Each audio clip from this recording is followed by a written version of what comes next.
What's up guys and welcome back to Moaning. If you guys are new here, then what is up? My name is Erica. Heya, how you doing? And if you're into the history of the ancient Greeks and the Romans, maybe you're just into the mythology and maybe you just like to rack authors' brains just like me, because I'm obsessed with that. And if that sounds like you guys are going to want to hit that subscribe button and the bell icon so that you know every single time I post in the future. But as you can see from the topic of today's title, of today's video even, I'm so excited. I'm going to stumble over my words like hell throughout the video today, because today I'm speaking to Rosie Hewlett, the author of Medusa. Now, if you guys haven't seen my review, then I suggest that you check out that video first, or you check it out afterwards, whichever one you want to do, because I speak about the book and really sort of like the beats the book hits and all of that sort of stuff in that video. I will not be going over what the book is about today. Rosie and I are not going to be going into depth in regards to the story and that sort of shebang. As you guys know, my questions tend to be quite classical based, so it's going to be a little nerdy, which I'm super excited for. So let me clean up my room actually, so you guys can see I've got some things everywhere. So let me go clean up my room, let me brush my hair, and then let's just slide into the video and let's chat to the wonderful Rosie Hewlett. So welcome Rosie to the channel. Thank you so much for taking time out of your Saturday, because this is being uploaded on a Thursday, so people don't know. This is Saturday morning, so thank you so much for taking time out, for getting ready, and for sitting down and chatting to me. Thank you for having me. It's a pleasure to be here. So first things first, why don't you introduce yourself to our viewers in case they missed my review, which I had put up a couple of weeks ago now, where I spoke about Medusa. For those people who didn't catch that, do you want to introduce your book and yourself, so your studies and all of that led to Medusa? Yeah, sure. So I'm Rosie Hewlett. I'm the author of Medusa, which is my debut novel. And I studied classical literature and civilization at University of Birmingham. So yeah, I've been studying classics for a while now, and Medusa's story was always one that I wanted to retell and reclaim and to give her a voice, and I've finally been able to do that, which is very exciting. So what made you really dive into Medusa's character for your first book? Like, why was she the most prominent character that you read through your studies and you thought, that's the first one I've got to retell? I think she's always just stood out for me as a character. I think because Medusa is arguably one of the most famous characters in mythology. I think people who don't have any experience with myth or Greek myth, they still know of Medusa and they know of the snake hair and the deathly gaze. So she's so well known, but she's been so silent throughout history, which I thought was really interesting. I think you'll struggle to find her voice anywhere in antiquity and her speaking for herself. It's always men telling her story or Perseus telling her story. And I just thought it's really interesting that she's this formidable, powerful character, but she's not really had a chance to tell her story for herself or to just have a voice. And that always stood out to me when I was studying her. And I think I always wanted her to have her own story. And then I just kind of wanted to write it myself, really, because I just felt like I could hear her voice in my head and I could hear the anger and the pain and everything that she wanted to tell, and I just had to kind of write it down in almost like a cathartic way, and then it just kind of built into the book, really. Yeah, I mean, I thought that her voice was so powerful throughout the book. Your book isn't very thick. I have it there on my bed because I didn't know how else to include it in the shot, but it's not very thick, but she's really there. I don't know how else to put it, that like you are really like, you feel all her pain, you understand her journey because you are reading it that way. So what ancient sources really inspired you to write her that way? Or was it kind of the opposite, that you read ancient sources and you thought, well, that's useless, I'm going to do this instead? It was a bit of both, really, I think. It was because she pops up in a lot of different ancient sources, but again, her voice is very absent.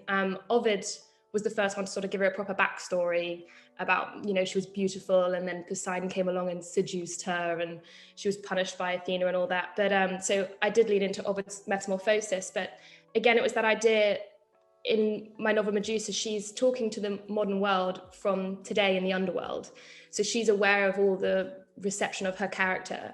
And so she's discussing these different versions and she's kind of picking bits apart and saying, well, that didn't happen. And well, this isn't true. And they say this because of this. So it's all of the ancient sources kind of fed in a way that she could discuss them and compare them and sort of poke fun at some of them. And I just thought it was quite fun just to explore them all, but from her perspective and how she sees it. But I still obviously used the ancient sources to build the beats of the story.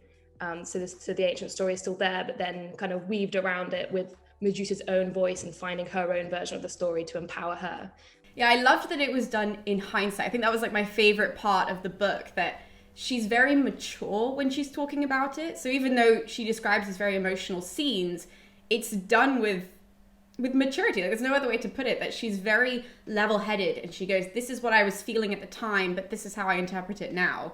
And I really loved that element to the story, because we haven't got that before. Like, no one's written her that way. So I think a lot of other people were also like, oh, this is interesting, this is fun. Yeah, I think it was, for some reason, I always imagined her voice like that, just kind of reflective and talking about everything that's happened to her. And I think there's double layers of her healing in the book, which is she tells you the story from before, and you see her kind of her process and her healing through that. And then there's also the healing, I think, in the terms of her retelling her story. And I think through the book, you see that as she's retelling it, she's also sort of coming to terms with it, even all these years later. And I think at the end of the book, she finds a certain closure that she never really found before. And in retelling it has allowed her to sort of reflect and have that closure, which she's needed. So it's kind of the double transformation of her, really, which was really nice to write, I think. And again, quite cathartic to sort of give her voice and give her closure that I think she's always deserved. Yeah, and the fact that it's from her perspective and from a first person point of view, which if you haven't read the book, then it's all written as I did this or I had done this and all of this, which is great because it puts you really in her shoes. It's a very personal experience for the reader, as well as I imagine to write it. It was very personal to do that. But one thing that it does give us is all of these filler moments that mythology doesn't necessarily give us, which isn't a problem. I always say things like that and they come off as insults, but it's not. It's just that, she has like her daily routine. Like, Ovid wasn't sitting there going, well, then she went down to the river and then she did this. Like, that's not the interesting part of the mythology. So how did you decide where to stick really closely to the myth and then where to sort of have your creative license and go into those conversations that she might have had with the priestesses? Oh, I love that. Like her relationship with the priestess there in the temple and things like that. So how did you navigate that? Yeah, I think it's one of those things where it's a careful line you want to tread of retelling, but then also reimagining. And I think the tradition of myth being an oral tradition was that people would retell it. And I think naturally when you retell things, you add certain bits here and there and you embellish things and you twist things. And because the Greeks were retelling the same sort of myths, they were always trying to add a bit here and add a bit there to make it more exciting. And so I think I wasn't afraid of twisting things and adding things and changing things, because I feel like that is the tradition of myth and why it has continued for so many years and why I think it will continue to be so powerful. But then there's also, I wanted to also stick to obviously key elements of the ancient myth. Like I said before, it's kind of the key beats in the story to get you from A to B to C. But then in between that, there was a lot of space for me to fill with my own kind of detail and color, because there is a lot missing from Medusa's backstory. I think there's a lot we don't really know about her, because we know that she was a priestess in some versions of the myth. But then again, you don't really know the what, why, or where. So there was quite a lot of the canvas that was left blank for me to add to, which I really enjoyed, actually, being able to kind of fill out her character and kind of think, well, okay, how did Medusa feel about her family, and what was her relationship with her sisters and the gods and all of that, and being able to add in certain elements to the myth, like with her being in this temple in the destroyed city, which I added, and the idea of the destroyed city with the destruction of the gods kind of being the backdrop to her upbringing, which sort of foreshadows the destruction later on. And then also her relationship with the priestess, like you said. I think that's another thing that antiquity ignores, is female relationships in general. They sort of just gloss over them. So it's nice to be able to explore her relationship with her sisters and with the priestess and all of those aspects. And then also again with her relationship with Perseus, being able to twist that on its head and to change that to empower her. So yeah, I think it's retelling and reimagining, and kind of a mixture of the two, really. Yeah, and one of the key moments that obviously you had to put in as a beat, as a very prominent beat, is the Poseidon episode, shall we say, which I think, is one of the two most famous moments. It's that and then Perseus, which we'll get onto later. But with Poseidon, you really didn't shy away from that scene. Like, you really just lent into it and you really described the horror of that scene, which I actually think is really good. I think, there's a trigger warning anyways, like on the Goodreads and everything, so people know what they're getting themselves into, which is fantastic as well. But I think you could have done that. Like, you could have glossed over it. You could have just said Poseidon showed up, had this really icky conversation, and then Poseidon had his way and then he left and I was left in the morning. And you didn't. You chose to really go into it. So why did you feel like that was important? I think it's the whole voice of Medusa in the novel, is that she's talking directly to the reader, and she's just laying it all out for you. And I think the way the novel is written, that she's talking to you, it invites this openness and this direction, and she just wants to tell you what's happened, and she wants to be honest and lay it all out. She doesn't want to shy away from the darker parts of herself, because I think she spent so long trying to hide from them and trying to block them out, that now she's facing them head on. And I think I was also quite inspired by, in the art in the ancient world, Medusa was often depicted facing head on, which was quite unusual for characters. And I like this idea of her kind of being quite confrontational and facing the reader, and kind of, she's talking to you and she's telling you and she wants you to listen, and she's not going to shy away from the parts of her that are darker, because she's coming to terms with them and she's being honest about them. And I think that was the same thing with the incident with Poseidon. She wants to tell you what happens, and she doesn't want to gloss over it, because it's real and it's horrible, and it really informs the whole growth of her myth and her character. That being said, I also didn't want it to be graphic in any way, because I know it's such a sensitive scene, which is why I use the imagery of the sea and water and waves to show what was happening, explain what was happening, which obviously feeds into Poseidon's character as god of the sea, but then also links to Medusa's own family, and that she's born of the primordial sea gods. So it links together, and the idea of the ocean and the sea is prevalent throughout the whole book as well. So yeah, it was it's a tricky scene, because it's obviously incredibly terrible what's happening to her, and it was a tricky one to write, but I hope I got the balance of emotion and rawness and openness, so that the reader can really understand what Medusa went through. Have you had any feedback from that scene in particular? Like from readers, have they had any opinions of it? Have people wished that maybe it wasn't in there, or have they appreciated that it was in there? Something like that. Yeah, the feedback's actually been really positive for that scene. I think it's always tricky, like I said, when you're writing such a powerful, painful scene. You want to get it right. And the feedback's actually been really, really positive of how it was handled. And I think people like the fact that it was addressed, but also that it wasn't incredibly graphic. I think it's tread that careful line of being open and being honest, but then also not being so horrible that you can't really read it. I think you want to have that careful balance of understanding her, but then also you don't want your readers to be too horrified and too uncomfortable reading it, but you want them to understand. So yes, the feedback's been really positive on it, which is good, because obviously I wanted to handle it with real care, because it is such an important moment, and it's an important aspect that affects the whole book, and also affects the whole commentary of the book, with the feminist commentary and the Me Too movement and all of that. It is such a powerful moment that I wanted to make sure I got right. I think it was done really well though, because like you said, like you weren't too shocked by it, but it was enough that you completely understood the trauma that she went through, which I thought was really good.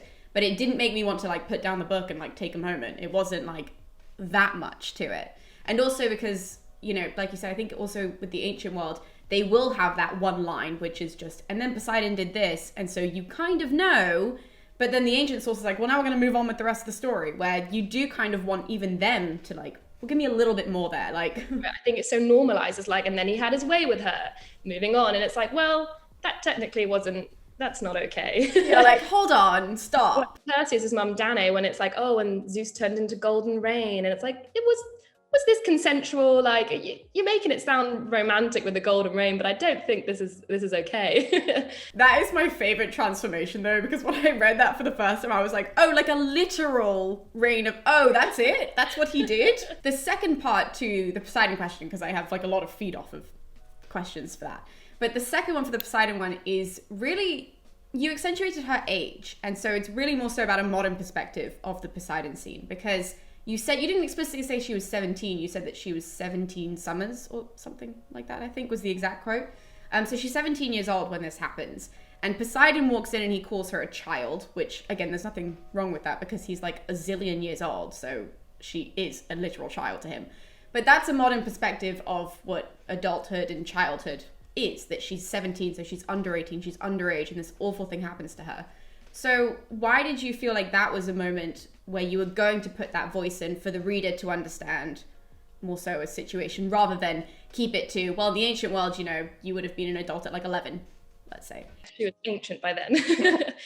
No, I think there's layers to it in that I think initially the voice of the gods, for me, is like you say, they are so old and so ancient, and they are these horrible, powerful, selfish creatures. And I think they see the human race as so young and as so clueless and pathetic. And I think they are patronizing to them. And I think Poseidon would call all of mankind child, because to him they are children. So there's that element of it, of giving that kind of characteristic to the gods, as thinking they are so above and so beyond all of mankind. I think it also links to, with the abuse of women in modern society, and women who are underaged and who are taken advantage of. I think it links, I wanted it to link to that, as I wanted Medusa's story to have connections to modern society and to what women sadly today still go through when they are still children, they are still young, and they're not, I think the taken advantage of aspect of it is what I really wanted to lean into, with him calling her a child, to resonate with that, but then also link to the fact that he is just a zillion years old and he sees her as a child anyway, and he sees all mankind as a child. I mean, yeah, I totally believe that Poseidon would literally look down on everybody and be like, you're a child, you're basically 12. Like no. Now, yours is the only mythological retelling. This is just moving on slightly from Poseidon. Yours is the only mythological retelling I've told of Medusa that includes Chrysaor and Pegasus. Now, I just want to say for my viewers, I have no clue if I'm pronouncing Chrysaor correctly, because I listened to a podcast where Edith Hall said like Chrysaor or something like that. And I was like, well, she's never wrong. So I've been saying it wrong this entire time. But yours is the only mythological retelling that includes those two people. Those two beings, shall we say. So why did you think it was important for your modern audience, keeping with this idea of resonating with the modern people, why did you think it was important to leave those two characters in? I always wanted to include Chrysaor and Pegasus, because I think it's so important as to build on Medea's character, this idea of motherhood, which I think is so often glossed over in the ancient myth. So in the ancient myth, it's just, oh, we chopped off her head and then out of her neck sprung these two characters. And you're kind of like, well, hold on a sec. So was she pregnant? And we're just gonna gloss over the fact that she was this pregnant woman who was hiding and was hunted down and murdered. That always really stood out to me when I first studied the myth. And then this idea of Medusa as a mother, I really wanted to build on that, because I think it builds on her character so much, and it adds so much depth to her that we don't get in the ancient myths. And this idea that she was a mother and that she wanted to protect her children, which links into her name, Medusa, as protector.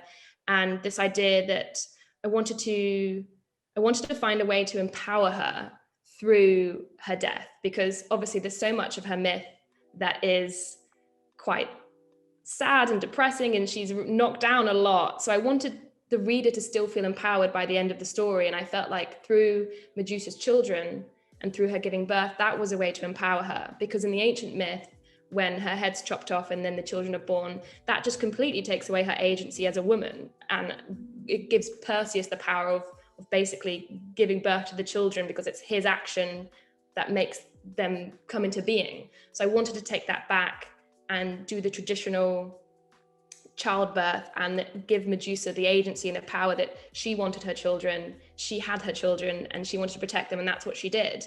And that was the way I could still find empowerment for her and give her agency, even in a scene that is so dark and so sad for her. And that's why I thought it was really important to include the children and include her as a mother. Well, I think it's good, because I think that, I mean, I love Disney Hercules, but because of that, everyone thinks, like Pegasus is born from this cute little cloud of fluff that Zeus forms, and he pops out and then he's best friends with Hercules. But it's not right. Like, he did pop out of the severed head of Medusa. And also what's really interesting about that as well is that because like her character is so snake-like, except they give her this weird birth from the throat, which is not a snake thing. That in fact the ancient Greeks they thought was a weasel thing. So I'm like, how did you assume that it's all very odd. It's a very interesting part, like you said, to her mythology. So I loved that it was in there, because people just go, you know what, that's too confusing. I'm just going to erase that. We're not going to retell that part. It's weird, isn't it? The whole thing when you read it is weird, because it's out of her neck, and it's also a horse with wings, and you're kind of like, this is strange. This definitely, and I didn't want it to alienate readers. I didn't want it to make Medusa feel too mythical and distant, because the important thing for me was that she felt relatable and she felt real, and a modern audience could really connect with her. So I didn't want this to kind of make people go, hold on a sec, that's weird. But then at the same time, I didn't want to shy away from it because I thought it's so important. And I wanted to give her the agency, which is why I avoided the neck birth and just went the straight natural birth. So she really had that kind of power and that agency in that scene. Well, I thought it was good, and I said this in my review as well, because I think a lot of people don't realize that mythology is so much like a fantasy world, that once you're in it and you read a lot of myths and you kind of understand how that world works, then you allow a lot of really weird things to happen, because you're like, well, yeah, why not? Like, why wouldn't Medusa give birth from her neck? That's fine. You're like, sure. Like, honestly, stranger things have happened. That one is fine. So that's when you read a lot of myth, when you're like, nah, you just kind of don't bat an eye at it and you're like, standard. Yeah, the horse with wings, the giant. Yes, of course, why not?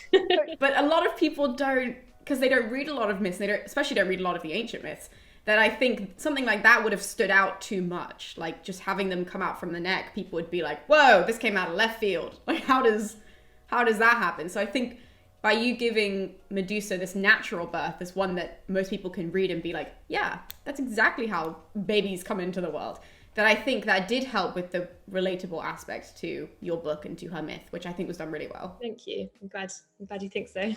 So keeping on the relatable theme though, we have to talk about Perseus, because he's one of my favorite characters, I think, in mythology ever, because I think he's such an interesting character. And I always have to say this, that in comparison to the other heroes, not to like a modern man, but in comparison to our other heroes, he's pretty good. Yeah. Like, the bar is quite low, but exactly. So, we'll accept it when people are like, yeah, but he's problematic in this way, this way, this way. I'm like, yes, but comparatively, like, the flaws, so he's doing okay. But you made him very sensitive and very vulnerable, and even like he cries so much throughout his scenes with Medusa, and it's really heartbreaking to read.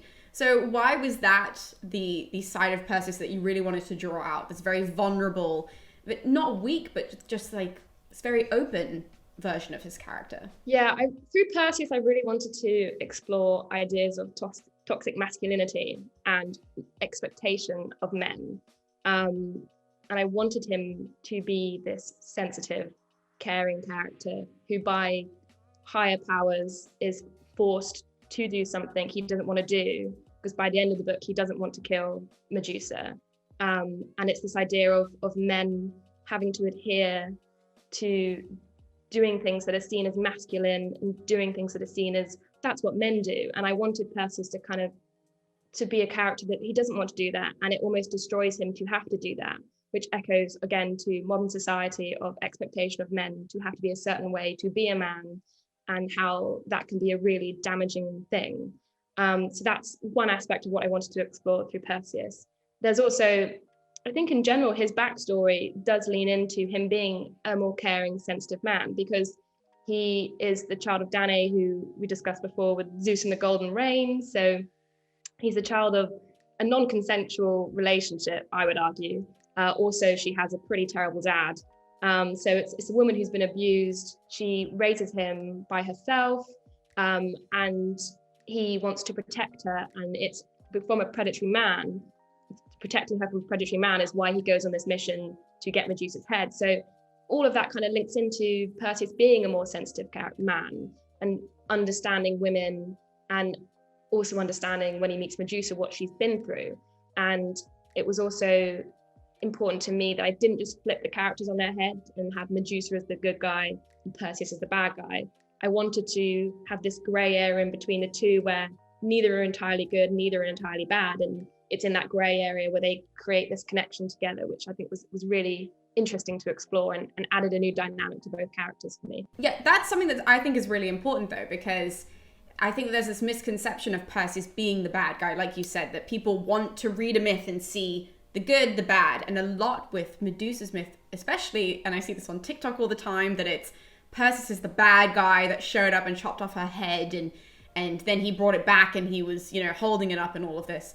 And that's something that I have really disliked about this modern narrative of that myth, because as you said, he's doing it for his mother. It's actually a very female driven myth, that it's, Medusa is obviously our main character, not even just in in your book. In the myth, it is literally about her.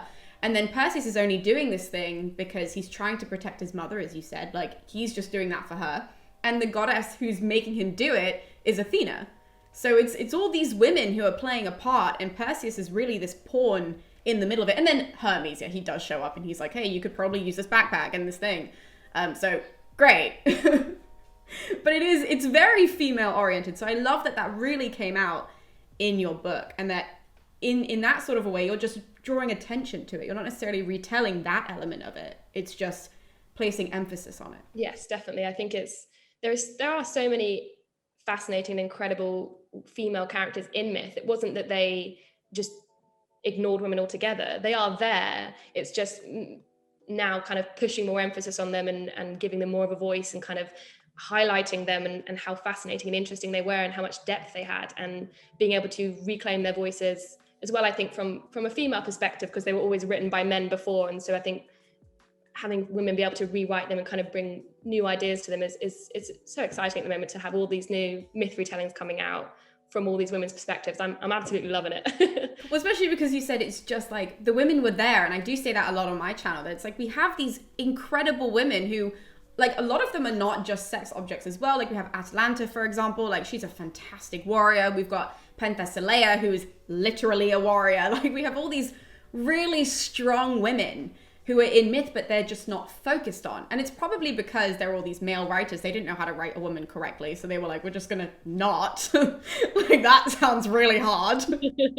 So why was it also that I found it was really interesting that you included Ceto in this story? So another very prominent female character that most people don't know existed. So when I saw her, I was like, hello.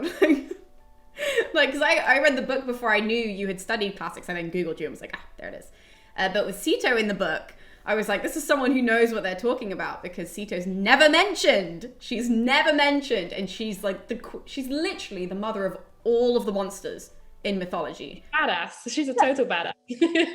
So you included her as well as a very prominent female character. So why did you feel like you had to pop her into the book as well, that you were like, people need to know? Well, I think Ceto's a really interesting character because, like you said, she's the mother of monsters, so she's incredibly powerful. So I wanted to include her for that element alone. But I think her relationship with Medusa is incredibly important for Medusa's growth as a character. From the beginning of, I have Ceto abandon Medusa because she's born mortal, and I think because she's such a powerful mother of monsters, she kind of thinks, I don't want this mortal. So she abandons Medusa, which builds her character. And then when Medusa becomes the monster after being punished by Athena, Ceto comes back in and is like, oh, hold on a second here. You're now a monster and I'm interested. So, and that, her feeding in to Medusa's rage and her pain and pushing her to become the monster and pushing her to become more evil. And then that links to that transformation of when she starts kind of raising hell a bit. And then later on, when Medusa realizes that she is going to become a mother, and she sort of calms down and resets her priorities. And then her mum's there again, trying to push her a certain way, but Medusa starts standing up for herself. So I think their relationship in general was really important to me, to build Medusa's character and to how she grows as a character throughout the book. Okay, well, I think that's everything that I had to ask you. So thank you so much again for joining me for Moan and for taking time out again on the weekend to do this. Honestly, it was my pleasure. I love talking about myth any day of the week. So for everybody who's watching, if you haven't already, you should be buying Medusa. You should be ordering it. There are all the links in the description below. You can check it out as well on my website. www.moaninc.co.uk. Don't do .com. I always say that in my videos. Don't do that. But yes, .co.uk. And yeah, so we'll see you next time with more videos. And thanks again, Rosie, for jumping onto the channel. So we'll see you guys.